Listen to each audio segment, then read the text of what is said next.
கர்த்தர் அழகான ஆலயத்தை தந்திருக்கிறார். இந்த ஆலயம் நமக்கு மிக முக்கியமானது. அதே வேளையில் ஆலயம் நமக்கு ஒருபோதும் விக்கிரகம் ஆகாது. ஒரு ஆமென் சொல்லுவோம். பல கிறிஸ்தவர்கள் தங்களுடைய ஆலயத்தை விக்கிரமாக்கி தங்களுடைய உள்ளத்தில் ஏதோ ஆலய கட்டடத்திலே ரொம்ப பக்தியை வைத்துக் கொண்டிருக்கிறார்கள். அப்படி பைபிள் சொல்லல. புதிய ஏற்பாட்டிலே நாமே கிறிஸ்துவின் ஆலயம். அல்லேலூயா. நாம் கூடி வருகிற இடம் இந்த கர்த்தருடைய சபை. அதிலே கர்த்தர் நம் நடுவில் இருக்கிறார். ஆமென். இந்த கட்டடம் பரலோகத்துக்கு வரப்போறது இல்லை. ஆனா இந்த கட்டடத்துக்குள்ள உருவாக்கப்படுகிற கர்த்தருடைய சபை இயேசுவின் வருகையில் எடுத்துக்கொள்ளப்பட வேண்டும். அல்லேலூயா. அதுக்காக சபையை நிர்விசாரமா கண்டபடி நம்ம பயன்படுத்த முடியாது. சபை கட்டடத்தை இது கர்த்தருக்கு என்று பிரித்தெடுக்கப்பட்டபடியினால் இது கர்த்தருக்கு பரிசுத்த ஸ்தானம். அல்லேலூயா. அந்த தெளிவோடு இந்த ஆலயத்தை எப்பொழுதும் கர்த்தருக்கென்று வேறு பிரிக்கப்பட்டதாக நீங்கள் ஒவ்வொருவரும் பயன்படுத்தி கொள்ள வேண்டும். முதலாவதாக அன்னாள் பெனினாள். அன்னாள் பெனினாள் 2 பேர் சீலோவில் இருந்த கூடாரமாகிய ஆலயத்துக்கு வருஷந்தோறும் வருவார்கள். அவளுடைய வாழ்க்கையில் நடந்த ஒரு காரியத்தை பைபிள் பதிவு செய்திருக்கிறது. 1 சாமுவேல் 1ஆம் அதிகாரம். அங்கே 9ஆம் வசனம் 10ஆம் வசனம் பாருங்க. சீலோவிலே அவள் புசித்து குடித்த பின்பு அன்னாள் எழுந்திருந்தாள்.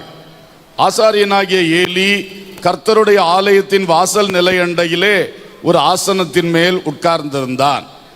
அவள் போய் மனம் கசந்து மிகவும் அழுது கர்த்தரை நோக்கி விண்ணப்பம் பண்ணி, அல்லேலூயா, ஆண்டவரே என் வெறுமையை மாற்று, எனக்கு ஒரு புத்திர பாக்கியத்தை தார், அதுவும் தர்றது ஒரு ஆண் பிள்ளையா தார். சுயநல ஜபம் அல்ல, ஆண் பிள்ளையை தந்தா தான் உங்களுடைய ஊழியத்துக்கு விட முடியும். அல்லேலூயா. புதிய ஏற்பாட்டில் ஆண்களும் பெண்களும் ஊழியம் செய்கிறோம். பழைய ஏற்பாட்டில் ஆசாரிய ஊழியத்தில் பெண்களுக்கு பங்கு கிடையாது. அவ பொருத்தனை ரொம்ப ஞானமா பண்ணா, கரெக்டா பண்ணா. ஆண்டவரே எனக்கு என் மடியில் வச்சு இந்த பிள்ளைய வளர்க்கணும்னு ஆசை கிடையாது. என்ன அந்த பிள்ளை காப்பாற்றுவான் என்று வளர்க்கணும்னு ஆசை கிடையாது. எனக்கு இந்த நிந்தை மாறணும், வெறுமை மாறணும். அல்லேலூயா. அதனால ஒரு ஆண்மகனை தாரும் ஐயா, அந்த பிள்ளைய காலமெல்லாம் உமக்கே கொடுத்துருவேன் என்று சொல்லி ஜெபித்து பொருத்தனை பண்ணினாள். கர்த்தர் அப்படியே வாய்க்க பண்ணினார். ஒரு அல்லேலூயா சத்தமாக. ஆமென். அப்ப அன்னாள் கர்த்தருடைய ஆலயத்துக்குள் வந்தாள். வேதனை உள்ளவளாய் வந்தாள், மனம் கசந்தவளாய் வந்தாள். அவளுடைய மனவேதனையும் மனக்கசப்பையும் கர்த்தருடைய பாதத்திலே ஊற்றினாள். அல்லேலூயா. கர்த்தருடைய பாதத்திலே ஊற்றினாள். அன்று பெரிய ஒரு அற்புத நன்மையை அவள் பெற்றுக்கொண்டாள். அல்லேலூயா. கர்த்தருக்கு மகிமை உண்டாகட்டும். பெனினாளும் வந்தாள் அந்த ஆலயத்துக்கு. அவ எப்படி வருகிறாள்? பெனினாள், அவளை குறித்து நாம் பார்க்கிறோம். அதே அதிகாரம் 6-7 வசனங்கள். கர்த்தர் அன்னாளின் கற்பத்தை அடைத்தபடியால் அவளுடைய சக்களத்தி அவள் துக்கப்படும்படியாக அவளை மிகவும் விசனப்படுத்துவாள். அவள் கர்த்தருடைய ஆலயத்துக்கு போகும் சமயத்தில் அவன் வருஷந்தோறும் அந்த பிரகாரமாய் அவள் செய்வாள். இவள் அவளை மனமடிவாக்குவாள். அப்பொழுது அன்னாள் சாப்பிடாமல் அழுது கொண்டிருப்பாள். அவளும் ஆலயத்துக்கு தான் வந்தாளாம், இவளும் ஆலயத்துக்கு தான் வந்தாளாம். இவ வேதனை நீங்கும்படி கர்த்தருடைய பாதத்தில் கண்ணீரை ஊற்றி அற்புதத்தை பெற்றுக்கொண்டாள். அவ வருகிறது இன்னும் இவளை கொஞ்சம் கூட எப்படி வேதனைப்படுத்தலாம்? கர்த்தருடைய ஆலயத்துக்கு போகிற வேளையில இந்த அன்னாளை எப்படி எந்த வார்த்தையினால வேதனைப்படுத்தலாம், எந்த செய்கையினால வேதனைப்படுத்தலாம் என்று அவளும் வந்தாளாம்.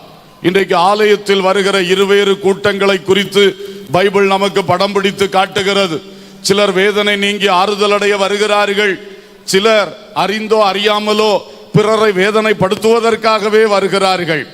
அந்த சூழ்நிலை இங்க இருக்கிற ஒரு உள்ளத்திலும் இருக்கக்கூடாது. ஒரு அல்லேலூயா சொல்லுவோம். அல்லேலூயா. கர்த்தருடைய ஊழியம் கண்ணீரை துடைக்கின்ற ஊழியம். ஆமென். கர்த்தருடைய ஊழியம் அழுகையை மாற்றுகிற ஊழியம். கர்த்தருடைய ஊழியம் வேதனையை நீக்குகிற ஊழியம். உன் வேதனை நீங்கி சுகமாயிருப்பாயாக என்று இயேசு சொன்ன வார்த்தையின்படி ஆண்டவர் கிரியை செய்கிற ஊழியம். இந்த ஊழியம் ஊழியக்காரர் குடும்பத்தின் மூலமும் நடைபெறுகிறது, இந்த விசுவாசிகளாகிய நம் ஒவ்வொருவர் மூலமும் நடைபெறுகிறது. அல்லேலூயா. நம் கர்த்தருடைய சரீரமாகிய சபை அல்லவா? இந்த அவயவங்கள் எல்லாம் சேர்ந்தாதான் இந்த சரீரத்தினுடைய கிரியை சரியா இருக்கு. அதிலே சில அவயவங்கள் கண்ணீர் துடைக்கிறவர்களா இருக்கும்போது சிலர் காயப்படுத்துகிறவர்களா இருப்பது சரியல்ல. அது உங்கள் வாழ்வுக்கு சரியல்ல, அது கர்த்தருடைய ஊழியத்திற்கு சரியானது அல்ல. இந்த புதிய ஆலயத்தில் அந்த பழைய ஒரு குறைபாட்டை எந்த ஒரு மனுஷனோ மனுஷியோ உள்ளே கொண்டு வராதிருப்பீர்களாக. அல்லேலூயா, அல்லேலூயா.